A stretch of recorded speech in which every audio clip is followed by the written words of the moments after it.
ছোটবেলায় লোকের বাড়িতে টিভি দেখতে গেলে যা হতো। মা, আমার পড়াশোনা করা হয়ে গেছে, আমি এখন টিভি দেখতে যাচ্ছি। টিভি দেখতে যাচ্ছিস? কার বাড়ি? মা, আমাকে রূপা বলেছে ওদের বাড়িতে টিভি দেখতে যেতে। পাশের বাড়ি রূপাদের বাড়িতে টিভি দেখতে যাচ্ছি। মনা, আমি তোকে কতবার বারণ করেছি না যে তুই লোকের বাড়িতে টিভি দেখতে যাবি না? আমার যাই না, আমার তো টিভি দেখতে খুব ভালো লাগে জানো তো।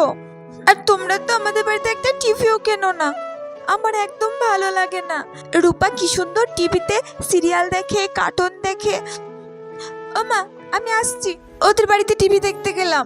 আরে মানু, যাস না, আমি তোকে কতবার বোঝাবো, লোকের বাড়ি টিভি দেখতে যাওয়ার কোনো দরকার নেই, বাড়িতে চুপচাপ পড়াশোনা কর। আরে মা, কাকিমা কিচ্ছু বলবে না, রূপা আমাকে যেতে বলেছে, আমি আসছি।